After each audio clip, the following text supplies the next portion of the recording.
Calculus in physics में today is class number I think 5. Am I right? ये class number 5 है ना. ये पहली वाली क्लास में इंट्रो और डिफरेंशिएशन देखा कि क्या होता है, लिखते कैसे हैं. और फिर सेकंड क्लास में हम लोगों ने ये जाना कि डिफरेंशिएशन अगर डेरिवेटिव लिखा हुआ है तो पढ़ा कैसे जाता है, अलॉन्ग विद सम फार्मूलाज, कुछ फार्मूले भी.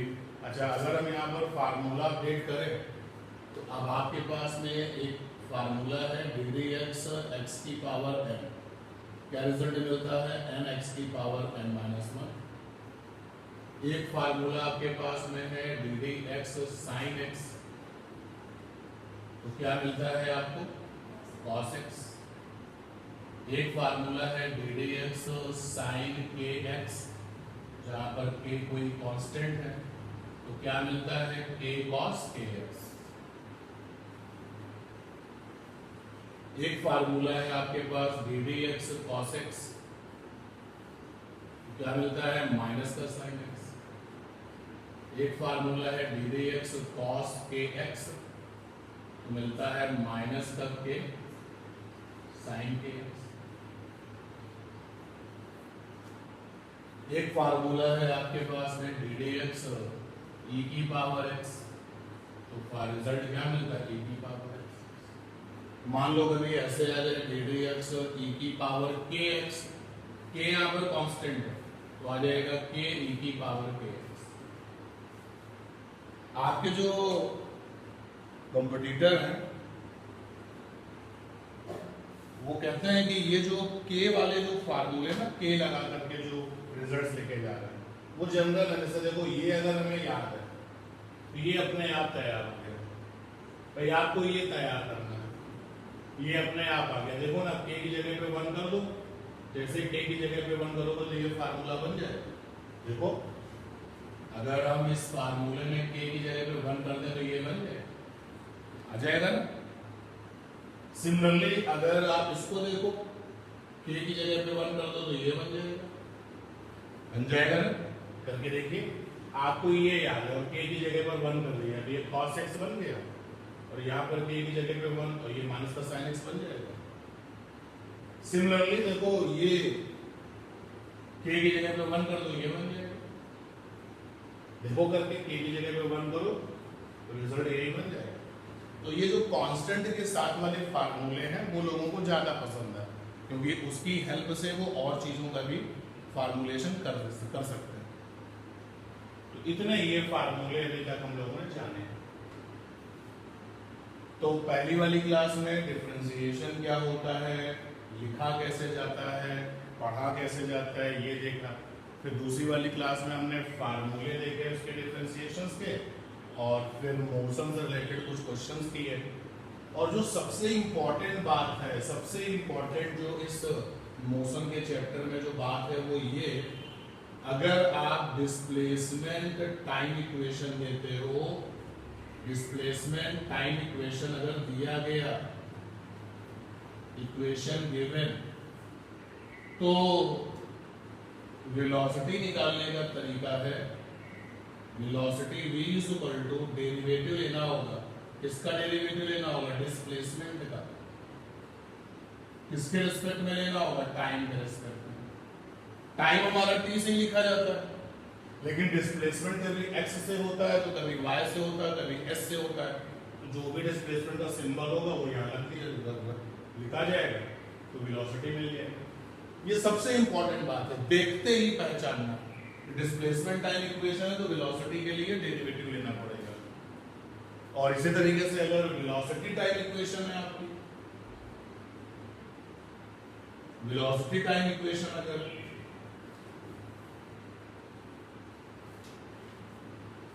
क्योंकि अभी आने वाले टाइम में आप हमसे ना पूछना कि सर आपको कैसे पता चल गया कि ये क्वेश्चन डिफरेंशिएशन से होगा. तो ये रिजल्ट है, डिस्प्लेसमेंट टाइम इक्वेशन होगा तो वेलोसिटी के लिए हमें डिफरेंशिएशन ही करना पड़ेगा. और वेलोसिटी टाइम इक्वेशन अगर होगा तो एक्सीलरेशन के लिए हमें डेरिवेटिव लेना पड़ेगा. किसका? वेलोसिटी का डेरिवेटिव लेना पड़ेगा. रेस्पेक्ट में कौन होगा? टाइम. और वेलोसिटी का सिंबल क्या होता है v, तो dv/dt हो जाएगा। और तीसरा, इस चैप्टर में ये तीन बातें बहुत इंपॉर्टेंट है। अगर हमारे पास में डिस्टेंस टाइम इक्वेशन होगा, डिस्टेंस टाइम इक्वेशन अगर होगा तो स्पीड कैसे मिलेगा, स्पीड इज इक्वल टू हो जाएगा, मुझे डेरिवेटिव लेना होगा डिस्टेंस का रिस्पेक्ट में कौन होगा, टाइम। अब डिस्टेंस का जो भी सिंबल है, कभी डिस्टेंस को x से लिखा जाएगा तो कभी r से लिखा जाएगा, जिससे भी लिखा जाएगा डिस्टेंस को वो काम कर लेंगे। तो सबसे इंपॉर्टेंट बात ये है, यानी कि ये उस क्वेश्चन का आंसर है जब आप भी हमसे पूछेंगे कि हाउ यू मेक श्योर कि ये क्वेश्चन डिफरेंशिएशन से होगा, तब आंसर यही होंगे कि हमको कैसे पता चला कि क्वेश्चन जो है डेरिवेटिव से या डिफरेंशिएशन से होना है। अगर मुझे डिस्प्लेसमेंट टाइम इक्वेशन दिखेगी तो वेलोसिटी का पीछा इससे होगा, अगर मुझे वेलोसिटी टाइम इक्वेशन दिखेगी एक्सेलरेशन का पीछा इससे होगा, अगर मुझे डिस्टेंस टाइम इक्वेशन दिखेगी तो स्पीड का पीछा इससे करेंगे। ठीक है, और हमने फिर क्वेश्चंस भी किए, कई सारे क्वेश्चंस किए। कोई अगर आपके पास में इक्वेशन है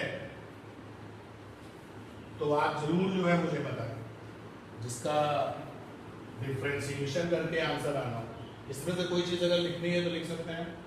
वैसे ये वाली बात तो आपके पास कई बार आ चुकी है, बहुत बार आपको मिल चुकी है। ये फार्मूला मेरे ख्याल से आज हमने बताया, ये वाला, ये एक नया फार्मूला जो आपको मिला है, इसको कहीं पर कॉपी में नोट कर लो। तो अब डिफरेंशिएशंस में जो अपडेट्स हैं वो बढ़ती जाएंगी और आपके नए नए क्वेश्चन डेवलप होते चले जाएंगे। केवल एक ये फार्मूला आपका नया है, इसको जरूर कॉपी कर लें, बाकी सब चीजें नोट हैं आपके पास। ये देखिए क्वेश्चन, हमने कहा v इज इक्वल टू है e की power 5t। Beginning of the situations में जो क्वेश्चन आपको मिलेंगे तो इक्वेशन में कौन क्या है वो बता देगा। जैसे v के बारे में बताया गया, v जो है वो है आपका वेलोसिटी, और t के बारे में बताया गया कि t यहाँ पर क्या है, टाइम। और आपको पता है कि जो e होता है वो कैसा है, ऑपरेटर है। जैसे trigonometrical operator sine cos tan होते हैं, और भी ऑपरेटर्स होते हैं, plus minus into division brackets, ये सब ऑपरेटर्स होते हैं। ऐसे ये e आपका एक्सपोनेंशियल ऑपरेटर है। और हमसे पूछा गया है फाइंड एक्सेलरेशन। क्या चीज दिमाग में आनी चाहिए, वेलोसिटी टाइम इक्वेशन अगर है तो एक्सेलरेशन कैसे निकलेगा, डेरिवेटिव से। अगर ये चीज आप कर पाएंगे कि ये इक्वेशन है तो ऐसे काम बनेगा, तो समझ लीजिए क्वेश्चन आपका हो गया। तो वेलोसिटी टाइम इक्वेशंस में एक्सेलरेशन आता है डेरिवेटिव से, तो acceleration a is equal to ddt, किसका, वेलोसिटी का, इसका वेलोसिटी का। आप चाहे तो ये ब्रैकेट ना लगा, ठीक है, dv/dt ले लीजिए। अब अगली लाइन पर है ddt को अलग रखा और v की जगह पर e की पावर 5t लिखा हुआ है, लिखा हुआ है।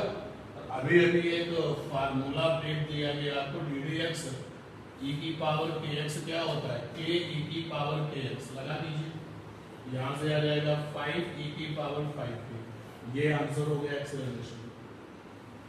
ठीक है, तो नए क्वेश्चन कैसे बनेंगे, जो डिफरेंशिएशंस में फार्मूला लिस्ट है वो जितनी बड़ी आप करते जाओगे, इस तरह ज्यादा आप उसके बारे में जानोगे, उतने ही क्वेश्चंस आपके बढ़ जाएंगे। अभी तक ये क्वेश्चन नहीं आया था, अब आ गया क्योंकि तुमने फार्मूला क्या कर लिया, अपडेट कर लिया। ऐसे एक फार्मूला और होता है डिफरेंशिएशन में। ये देखिए, आपको पहले बता दें कि जो ऑपरेटर्स की दुनिया है, ऑपरेटर्स की दुनिया, ऑपरेटर्स की दुनिया, प्लस एक ऑपरेटर माइनस एक ऑपरेटर, 3 और 2 के बीच में प्लस लगा तो क्या बन जाता है 5, 3 और 2 के बीच में माइनस लगा तो क्या बन जाएगा 1, 3 और 2 के बीच में मल्टीप्लिकेशन लगा दो तो क्या बन जाता है 6। तो ये ऑपरेटर्स के अपने नियम होते हैं, रूल्स होते हैं। जैसे कोई पूछे कि 3 × 2 = 6 क्यों होता है, तो मल्टीप्लिकेशन ऑपरेटर के रूल्स जो बताए गए थे उसके अकॉर्डिंग। ऐसे आपका डिवीजन भी एक ऑपरेटर है, ब्रैकेट्स भी ऑपरेटर्स हैं। ये आपको सिखाया जाता है ना कि ब्रैकेट्स खोलेंगे तो जो ब्रैकेट से पहले नेगेटिव है तो अंदर के साइन क्या हो जाएंगे, चेंज हो जाएंगे, और अगर ब्रैकेट से पहले प्लस है तो कोई चेंज नहीं होगा। तो वो सब चीजें आपको सिखाई गई हैं। तो ये सारे के सारे ऑपरेटर्स हैं। ऐसे ही चलते चलते साइन ऑपरेटर है, कॉस टेन ऑपरेटर है, कॉसेक सेक कॉट, ये ट्रिग्नोमेट्रिकल ऑपरेटर्स हैं।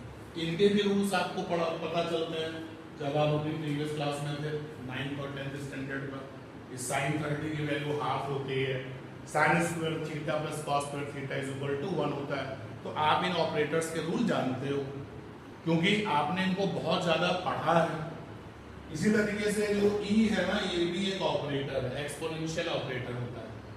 और इस ऑपरेटर का जब भी आप यूज करोगे तो यहाँ पे कुछ ना कुछ पावर होती है, इस जगह पर पावर होगी, तो ये एक्सपोनेंशियल ऑपरेटर है। ओके, ऐसे ही एक ऑपरेटर है LOG लॉग। कौन सा ऑपरेटर? Log, LOG log. ठीक, अगर ये आपके लिए नया है तो आपको लग रहा होगा कि अरे ये तो एकदम अजीब सी चीज है, लेकिन जैसे आप इसको अच्छे से पढ़ना स्टार्ट करोगे तो जब फर्स्ट टाइम तुमने ट्रिग्नोमेट्रिकल ऑपरेटर्स को पढ़ा था तो भी आपको लगा था ना ये क्या चीज आ गई, लेकिन पढ़ते पढ़ते फिर हैबिट हो गई, फिर आपने अपने आप को ट्यून्ड कर लिया। ऐसे ही ये ऑपरेटर है लॉग। ध्यान देना, यहां पर लॉग के इस जगह पर जो चीज लिखी जाती है उसको बेस कहते हैं, BASE, बेस। लॉग के नीचे की तरफ जो चीज होती है उसको क्या कहते हैं? बेस। और लॉग जिसके ऊपर लगता है उसको फंक्शन कहते हैं, फंक्शन कहते हैं। लॉग जिसके ऊपर भी लगेगा उसको क्या कहते हैं? फंक्शन। जैसे देखिए, तुमने लॉग लगा दिया, इसके ऊपर लगा दिया, क्वाड्रेटिक इक्वेशन पे लगा दिया। किस बेस पर है? 2 बेस पर है। लॉग जिसके ऊपर आएगा दैट इज फंक्शन, और बेस में भी लॉग के कुछ ना कुछ होगा। ज्यादातर सिचुएशंस में आपको यहाँ पे जो बेस है वो 10 मिलेगा, और बहुत बार आपको बेस में क्या मिलेगा? ई मिलेगा, ई बेस मिलेगा। अच्छा, ये भी कहा जाता है कि अगर लॉग आपको कहीं पर मिले, जैसे लॉग जिसके ऊपर लगेगा वो कौन है? लॉग जिसके ऊपर लगता है वो आपका फंक्शन कहलाता है। जैसे यहाँ पे लॉग हमारी इस इक्वेशन पर लगा, और ये इक्वेशन कैसी है? Quadratic equation. तो यहाँ पे फंक्शन कैसा हो गया? क्वाड्रेटिक इक्वेशन हो गया। लॉग जिसके ऊपर लगेगा वो फंक्शन है। मान लेते हैं फंक्शन यहाँ पर है x की पावर 3, और यहाँ देखो बेस में कुछ नहीं लिखा हुआ है, लिखा हुआ है बेस में कुछ नहीं लिखा हुआ है। अगर लॉग ऑपरेटर के बेस में कुछ भी नहीं लिखा है तो अंडरस्टूड है कि वहां पर बेस क्या होगा? ई, एक्सपोनेंशियल वाला ई।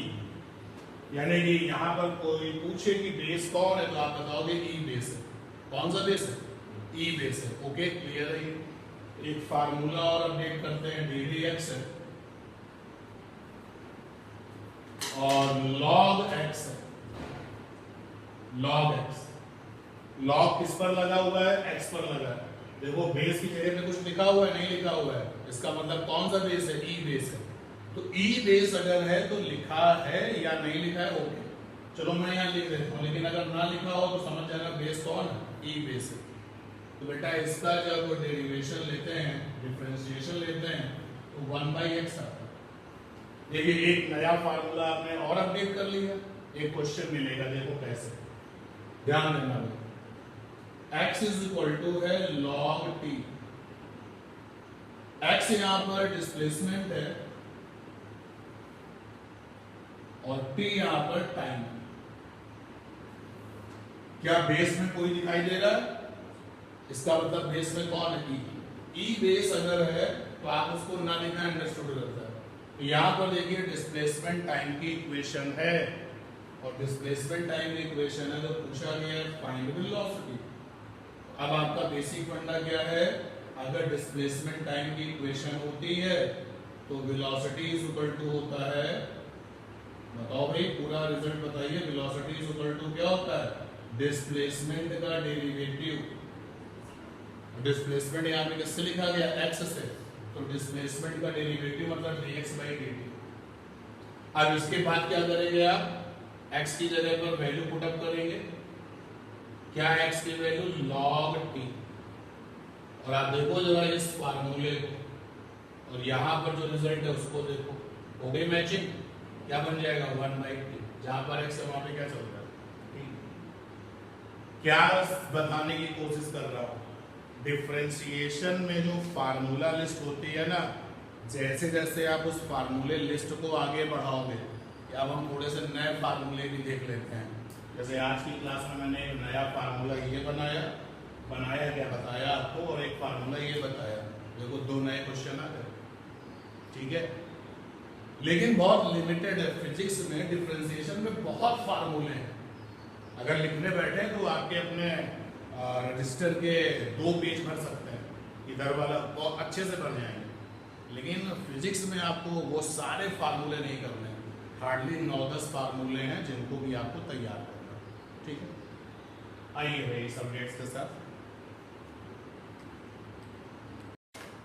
तो लीजिए डिफरेंशिएशंस की ये रेगुलर क्लासेस में ये कुछ questions along with new formulas आपने किए। अच्छा, कैलकुलस में क्या पढ़ा जाता है, डिफरेंशिएशन पढ़ा जाता है और इंटीग्रेशन पढ़ा जाता है, और फिजिक्स में हम इसको एज ए इंट्रोडक्टरी ले रहे हैं, बहुत डिटेल में नहीं जा रहे, तो ध्यान देना भाई। अगर आपको कैलकुलस में किसी भी क्वांटिटी की छोटी सी वैल्यू लिखनी है, तो मैंने आपको बताया क्या तरीका होता है। देखिए, अगर मुझे छोटी सी वैल्यू लिखनी है, स्मॉल वैल्यू लिखनी है मास की, फिजिकल क्वांटिटी मास की स्मॉल वैल्यू, तो आप लिखोगे डी लगा के लिखा जाता है। अगर तुमको स्मॉल वैल्यू लिखनी है टाइम की, फिजिकल क्वांटिटी का नाम टाइम है, तो क्या लिखोगे डी, बता चुका हूं ना। अगर तुमको स्मॉल वैल्यू लिखनी है, चलो फिजिकल क्वांटिटी का नाम बताइए कोई भी, वेलोसिटी, तो वेलोसिटी की छोटी सी वैल्यू लिखनी है आपको डीवी। इतनी सारी फिजिकल क्वांटिटीज हैं, आप बताते जाएंगे, हम लिखते जाएंगे, थक जाएंगे, लेकिन फिर भी फिजिकल क्वांटिटीज खत्म नहीं होंगी, फिर भी कुछ नाम ले लिए जाए। छोटी सी वैल्यू लिखनी है मुझे फोर्स की, तो डी और आगे एफ।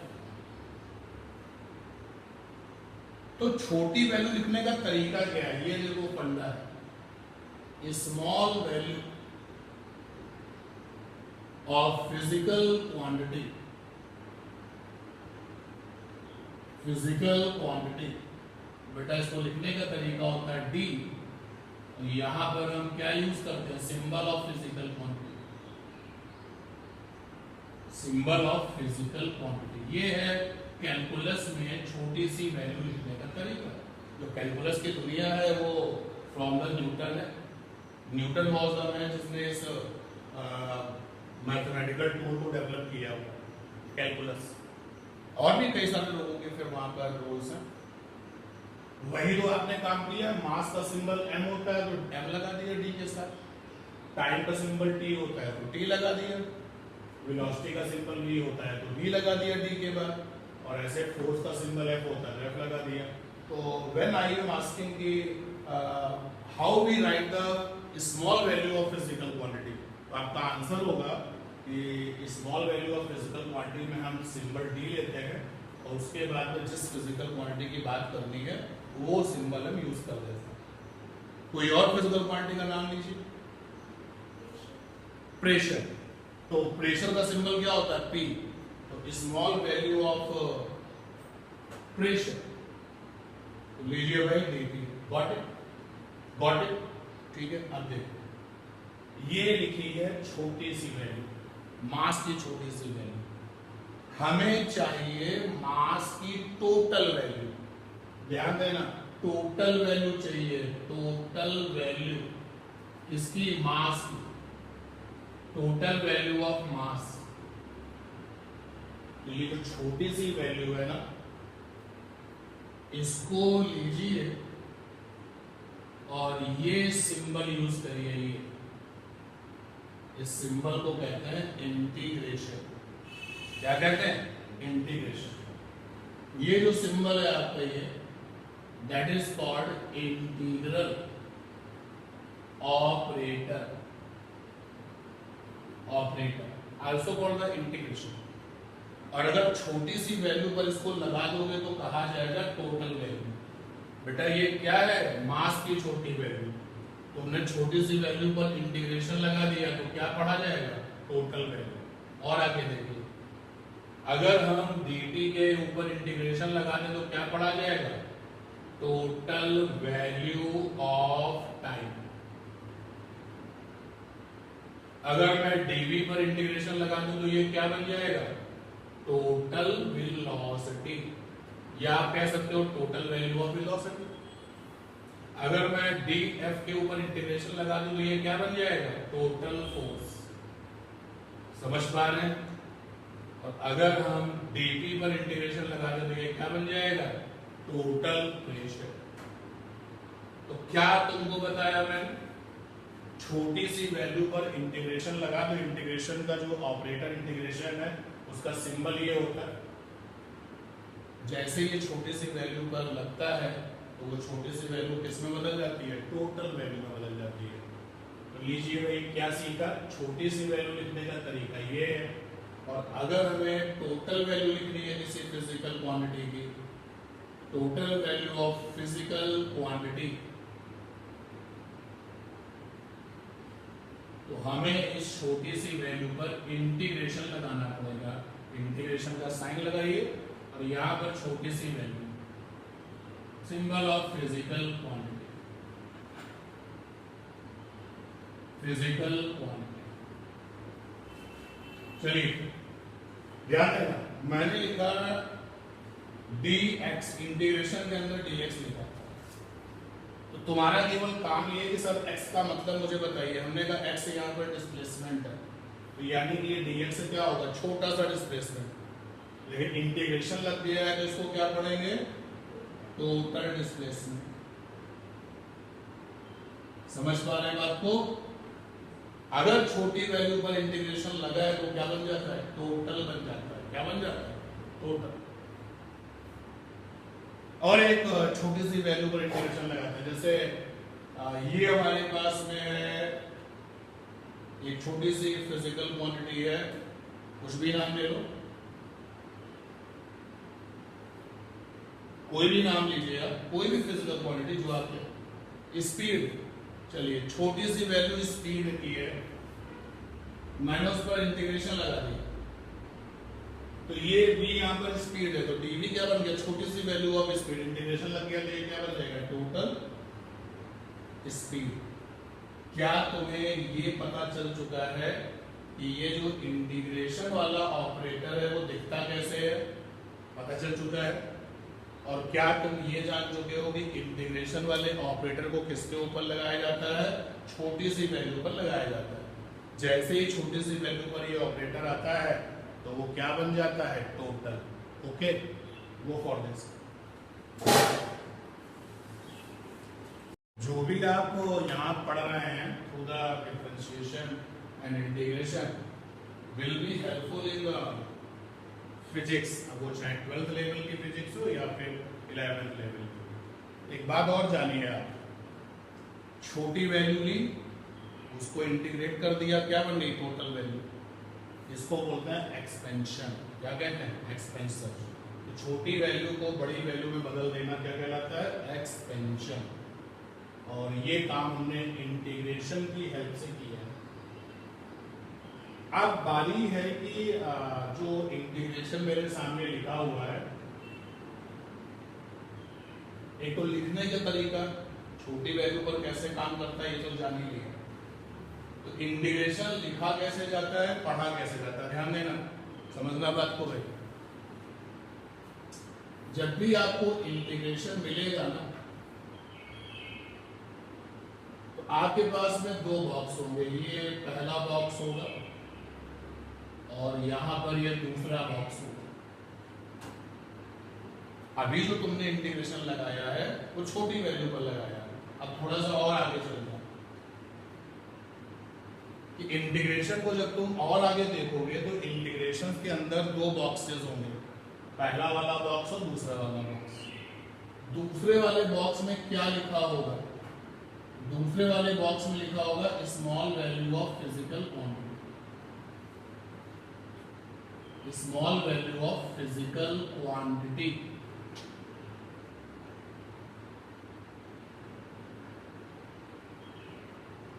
दूसरे वाले बॉक्स में क्या लिखा होगा? Small value of physical quantity. और पहले वाले बॉक्स में क्या लिखा होगा? पहले वाले बॉक्स में कोई भी variable physical quantity, variable physical quantity. ध्यान से समझ लीजिए, देख लीजिए, पहले वाले बॉक्स में क्या लिखा होगा? कोई भी वेरिएबल फिजिकल क्वांटिटी। और दूसरे वाले बॉक्स में क्या लिखा होगा? Small value of physical quantity. पहले वाले बॉक्स में क्या लिखा होगा? Variable physical quantity. दूसरे वाले बॉक्स में क्या लिखा होगा? स्मॉल। दूसरे वाले बॉक्स में हमेशा स्मॉल वैल्यू होगी फिजिकल क्वांटिटी की। ओके, क्लियर है ये बात? अब ये जब लिखा होगा तो पढ़ा कैसे जाएगा? देखो, इस लिखे हुए को पढ़ते कैसे? देखो, पढ़ने का तरीका बता रहा हूं। हम इसको पढ़ेंगे integration of fill in the blanks with respect to। क्या आप बता पाएंगे with respect to को और भी क्या कहते हैं? कई बार बताया relative to। with respect to को क्या पढ़ते हैं? relative to। ओके, और फिर ये डॉट डॉट डॉट। पहली वाली जो खाली जगह है यहां पर बॉक्स 1 की फिजिकल क्वांटिटी का नाम, बॉक्स 1 की पीक्यू, पीक्यू का फुल फॉर्म क्या है? फिजिकल क्वांटिटी का नाम। और यहां पर हो जाएगा बॉक्स 2 की फिजिकल क्वांटिटी का नाम। Okay, clear? चलो थोड़ा सा एग्जाम्पल लेकर के पढ़ के देखते हैं। हमने इंटीग्रेशन लिया, यहां पर लिखा a dt। तुमने पूछा सर ये पहले बॉक्स में a लिखा है, दूसरे बॉक्स में क्या लिखा है? dt लिखा। तो ये पहले वाले बॉक्स की जो फिजिकल क्वांटिटी है वो एक्सीलरेशन है, और दूसरे बॉक्स में जो फिजिकल क्वांटिटी है वो कौन है? टाइम, छोटा सा टाइम। तो मैंने दोनों बॉक्सेस में जो लिखी हुई फिजिकल क्वांटिटीज हैं उनके नाम आपको बता दिए। क्लियर? चलो इसको पढ़े, कैसे पढ़ेंगे? इंटीग्रेशन ऑफ बॉक्स 1 में कौन सी फिजिकल क्वांटिटी है? एक्सीलरेशन। इंटीग्रेशन ऑफ एक्सीलरेशन, आगे WRT with respect to time. What it? Clear? पक्का? सही है? अरे बोलो भाई। दूसरे वाले रिजल्ट को जरा आप पढ़िए, आवाज तेज होनी चाहिए, क्लास की रिकॉर्डिंग हो रही है ना, तो आप लोगों की आवाज आनी चाहिए। ये देखिए एफ डी टी, ये पहली वाली फिजिकल क्वांटिटी है फोर्स, दूसरे वाले में छोटा सा टाइम। चलो पढ़ो, इसको कैसे पढ़ोगे? इंटीग्रेशन, पहले मैं इतना लिख लूं जितना आपने बोला, इंटीग्रेशन ऑफ फोर्स, आगे विद रिस्पेक्ट टू टाइम। ठीक है? तो जब आप इंटीग्रेशन को और आगे ले जाएंगे तो आप देखेंगे कि इंटीग्रेशन के अंदर दो बॉक्सेस होंगे। वहां पे बॉक्स नहीं बने होंगे, लेकिन आपको समझाने के लिए लिखा है कि दो बॉक्स होंगे, पहले बॉक्स में फिजिकल क्वांटिटी होगी, दूसरे बॉक्स में छोटी सी फिजिकल क्वांटिटी होगी। लिखा हुआ मिल गया, तो पढ़ा कैसे जाता है वो बहुत इंपॉर्टेंट बात है। क्लियर है? पढ़ लोगे कि नहीं पढ़ लोगे? ठीक है, लिखिए इस बात, चलते हैं फिर आगे।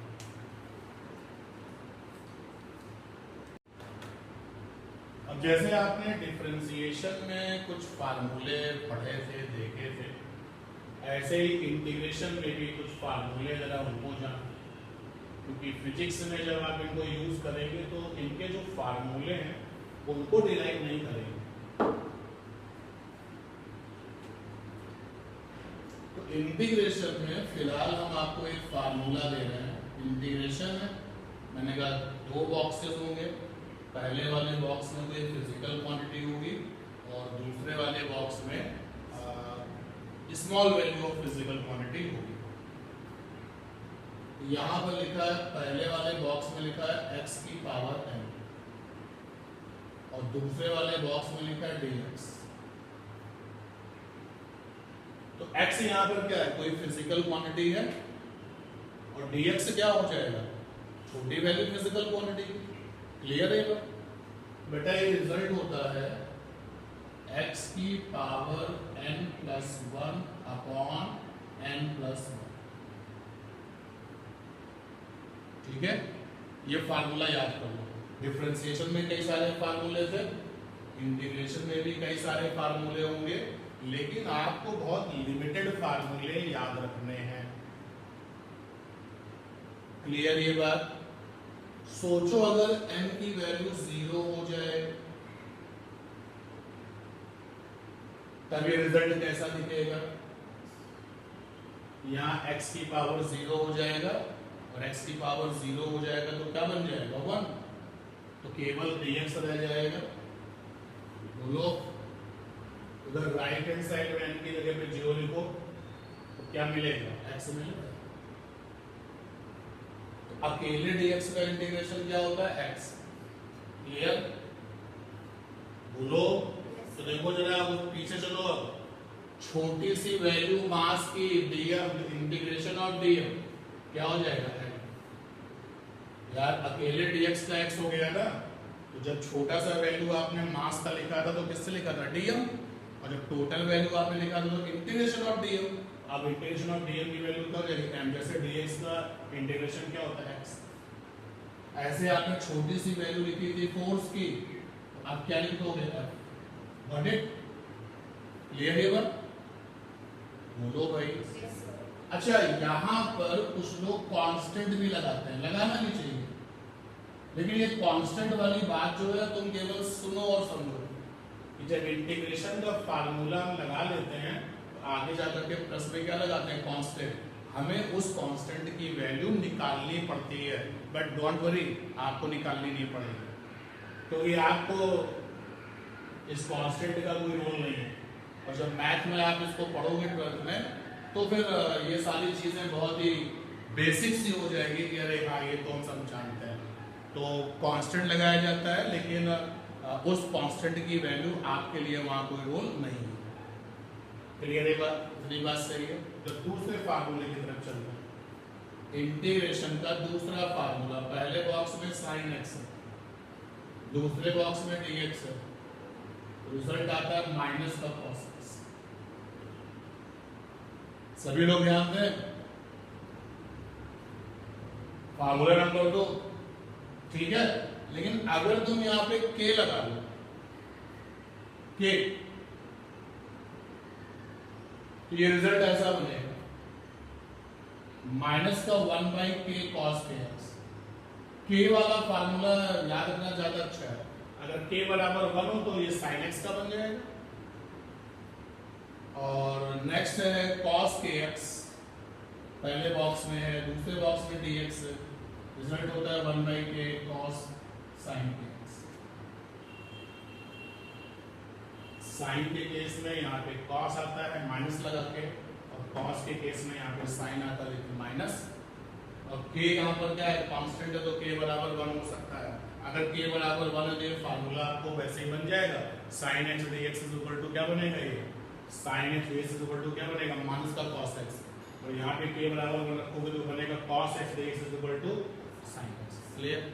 तो फिलहाल अभी इंटीग्रेशन में हम आपको दे रहे हैं 3 फार्मूले, नोट करिए इनको।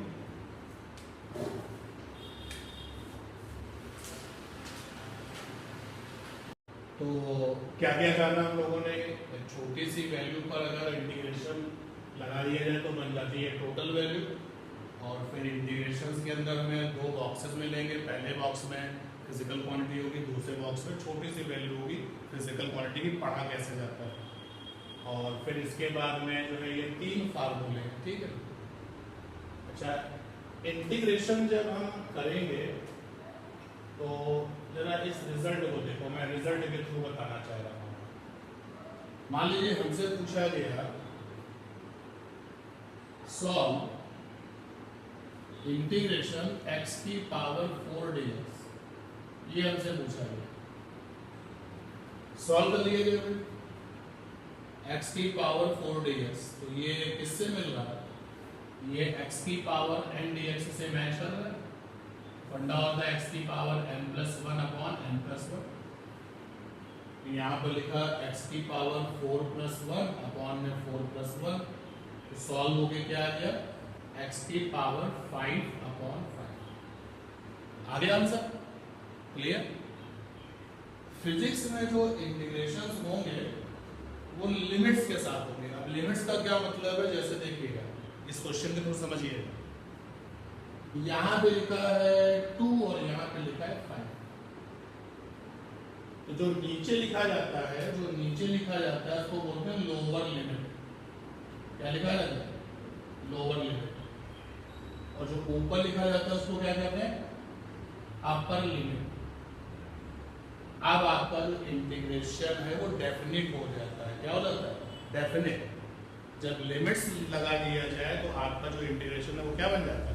डेफिनिट हो जाता है। डेफिनिट इंटीग्रेशन हो जाता है। वो लिमिट्स नहीं लगाया तो फिर वो डेफिनिट नहीं है।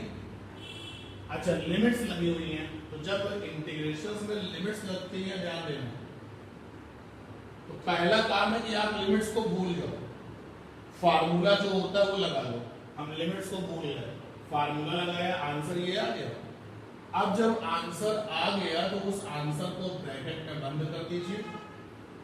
आंसर जो आया उसको ब्रैकेट में बंद करिए और जो लिमिट्स थी वो लिख दीजिए। नीचे वाली लिमिट नीचे लिखिए, लोअर वाली लिमिट नीचे लिखिए, अपर वाली लिमिट ऊपर लिखिए। क्लियर ये बात?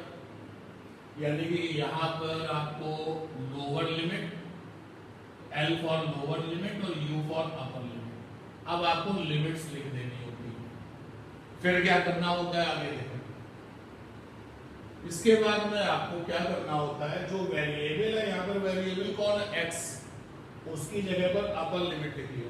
तो मैंने x की जगह पर 4 लिखा, होल पावर 5 है, अपॉन में 5 है।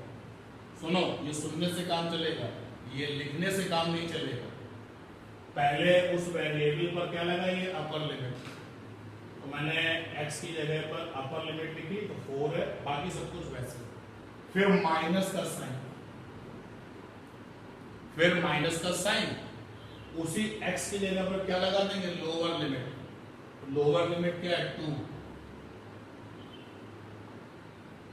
ओके, यानी क्या करना है? x की जगह पर अपर लिमिट, फिर माइनस लगाना है और फिर उसी x की जगह पर लोअर लिमिट और चीजों को सॉल्व कर लेना। चलिए सॉल्व करते हैं। 4 की पावर 5, तो 4 4 4 4 4 4 4 4 जा 16, 4 4 जा 16, 16 into 16 into 4, 16 into 16 कितना हो गया? 256। तो 256 into 4, 4 6 जा 24, 4 5 जा 20 and 2 22, 4 2 जा 8 और 2 10।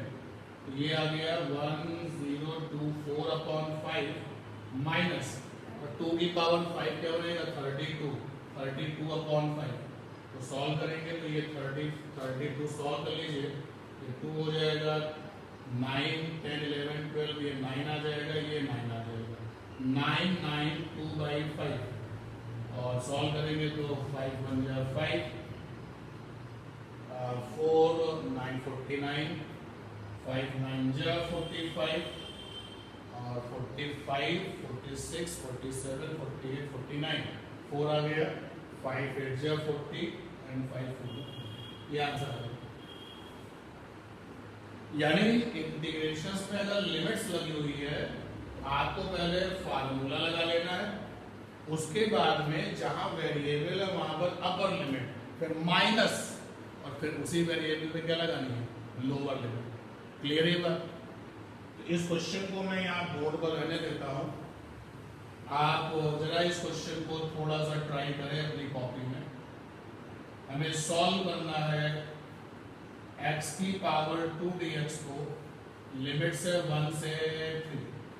चलिए सॉल्व करिए, बताइए क्या आंसर आ रहा है। चलिए मैं करता हूं, देखो भाई कहां पर गलती करी है। मैंने क्या बताया था, क्या बताया था भाई, इधर देखो क्या बताया था, लिमिट्स लगी है भूल जाओ, फार्मूले पे ध्यान दो। तो फार्मूला जब आप लगाओगे इस पर तो ये बनेगा x की पावर 2 + 1 अपॉन में 2 + 1, ये बन गया x की पावर 3/3। x की पावर 3/3 बन गया, इतना किया तुमने, इतना बनाया आपका, बना इतना। अब देखिए, आप ब्रैकेट लगाओ, लिमिट्स लगा दो, नीचे वाली लिमिट नीचे, ऊपर वाली लिमिट ऊपर, ठीक ओके। इधर देखो जो अंदर लिखा है वहां पे वेरिएबल की जगह पर ऊपर वाली लिमिट, तो x की जगह पर 3 लिखो, केवल x की जगह पर 3 लिखो, तो क्या बन जाएगा 3 की पावर 3 अपॉन में 3। तो x की जगह पर मुझे 3 रख रहा है बस, और फिर माइनस लगा देंगे। फिर x की जगह पे क्या लिखना, लोअर लिमिट लगना, लोअर लिमिट क्या 1 है, तो ये हो जाएगा 1 की पावर 3 अपॉन में 3। अब देखिए भाई 3 की पावर 3 क्या हो गया 27, 1 की पावर 3 1 ही हो गया, सॉल्व करोगे तो 26/3 आएगा। कहां गलती करी आपने,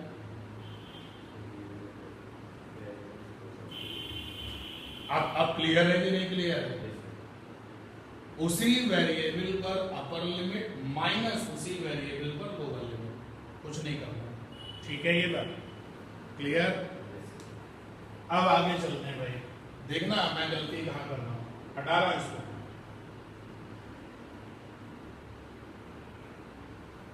ये x की पावर n का जो डिफरेंशिएशन है वो भी बहुत यूज होता है, और x की पावर n का जो इंटीग्रेशन है वो भी बहुत यूज होता है।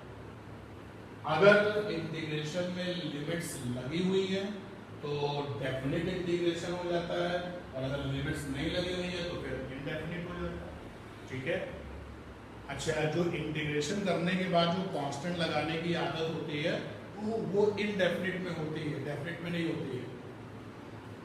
मतलब ये ध्यान देना इधर, अगर ये लिखूं मैं तो फार्मूला हो गया x की पावर n + 1 अपॉन n + 1, क्या लिमिट्स लगी है नहीं, तो आगे प्लस करके लिख दिया जाता है कांस्टेंट। देखो यही फार्मूला x की power n dx, lower limit upper limit, अब लिमिट्स लगी हुई है तो रिजल्ट हो जाएगा x की पावर n + 1 अपॉन n + 1, और फिर ये लोअर लिमिट अपर लिमिट। अब ये जो प्लस वाला कांस्टेंट है उसको लिखने की कोई जरूरत नहीं है। मतलब क्या, अगर इंटीग्रेशन में लिमिट्स है तो इंटीग्रेशन करने के बाद जो कांस्टेंट लगाने की आदत है वो नहीं लगाई जाती, और अगर लिमिट्स नहीं है तो फिर आप कांस्टेंट लगा देंगे, ठीक है। और ये फार्मूला बहुत ही हेल्पफुल होने वाला है, इसलिए आप इसको अच्छे से समझ लीजिए। मैं क्वेश्चन और करता हूँ, x की पावर n को लेके ही करता हूँ, देखिएगा क्वेश्चन। x की power 1/3 dx is equal to 1, limits नहीं लगी हुई है, सॉल्व किया मैंने, फार्मूला लगाया x की पावर 1/3 dx, x की पावर n + 1 अपॉन में n + 1, ये हो गया x की पावर 4/3, और नीचे क्या आ गया 4/3, ये आ गया 3/4, x की पावर 4/3। क्या यहाँ लिमिट्स लगी थी, नहीं लगी थी, तो प्लस करके लिख दो कांस्टेंट,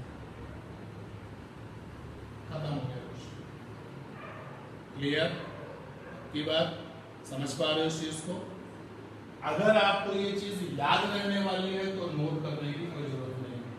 क्या बता रहा हूं, अगर इंटीग्रेशंस में लिमिट्स लगी हुई हैं तो इंटीग्रेशन करने के बाद जो कांस्टेंट लगाने की हैबिट होती है वो फॉलो नहीं करते हैं, और अगर लिमिट्स नहीं है तो फिर कांस्टेंट लगा दीजिए। और जरूरी नहीं कि कांस्टेंट यहाँ पे लिखो, सपोज कर लो किसी ने प्लस करके यहाँ पे लिख दिया छोटा है, मैं समझ गया कि उस छोटे का मतलब क्या है, कांस्टेंट। किसी ने यहाँ पे लिख दिया बी या कैपिटल है तो समझ जाएंगे कैपिटल है क्या, कांस्टेंट। ठीक है, ये बात सही है, याद रख पाओगे। और अगर लिमिट्स लगी हुई हैं तो आपके इंटीग्रेशंस को क्या कहते हैं, डेफिनिट, निश्चित। और अगर लिमिट्स नहीं है तो कैसा हो जाएगा, इनडेफिनिट, अनिश्चित। क्लियर, पक्का। तो अब तक हम लोगों ने, जल्दी से आपको रिकॉल करा दें कि जब इंटीग्रेशन के बारे में हम लोगों ने जब जाना तो सबसे पहले मैंने आपको बताया कि इंटीग्रेशन ऑपरेटर ऐसा दिखता है, ये सिंबल है इसका, ये सिंबल है किसका, इंटीग्रल ऑपरेटर। बहुत सारे ऑपरेटर्स हैं हमारी अपनी स्टडी में। This symbol is called the integral operator. एक तो मैंने आपको ये बताया,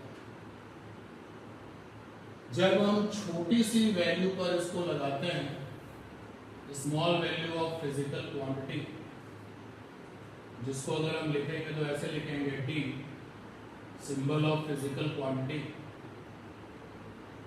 तो भाई ये बन जाती है टोटल वैल्यू, ये बन जाती है total value of physical quantity. एक बात आपको ये बता दी, जैसे अगर इंटीग्रेशंस के अंदर हमने लिखा है डी एल, मैंने तुमको बताया ये जो एल है ना, ये छोटी सी लेंथ के लिए है। डीएल में जो एल है वो क्या है, छोटी C length. Integration of DL को क्या पढ़ोगे, टोटल लेंथ। बोलो भाई। और अब आपको पता है इसको कैसे लिखेंगे, एल। अकेले डीएक्स का इंटीग्रेशन क्या होता है, एक्स। अकेले डीएल का क्या हो जाएगा, एल। फिर हमने आपको ये बताया कि इंटीग्रेशंस में हमेशा दो बॉक्सेस होते हैं। पहले वाले बॉक्स में वेरिएबल फिजिकल क्वांटिटी होती है और दूसरे वाले बॉक्स में छोटी सी वैल्यू होती है, small value of physical quantity, small value of physical quantity. और इसको पढ़ते कैसे हैं, तो पढ़ते हैं इंटीग्रेशन ऑफ बॉक्स 1 की पीक्यू का नाम, पीक्यू का फुल फॉर्म बताएंगे, physical quantity, WRT with respect to box 2 की फिजिकल क्वांटिटी का, ऐसे पढ़ते हैं। इसके बाद हमने आपको ये फार्मूले बता दिए, x की पावर n dx क्या होता है, x की पावर n+1/n+1, और साइन kx dx का फार्मूला क्या होता है, तो -1/k cos kx, और तीसरा फार्मूला है cos kx dx, ये फार्मूला होता है 1/k sin kx। के बराबर 1 लोगे, एक अच्छा सा फार्मूला और बन के तैयार हो जाएगा। ये अभी तक की अपडेट्स एंड इंटीग्रेशंस, और फिर लिमिट्स लगा करके सॉल्व करना भी ये बता दिया। लिमिट्स के साथ इंटीग्रेशन सॉल्व करना, इंटीग्रेशन सॉल्व।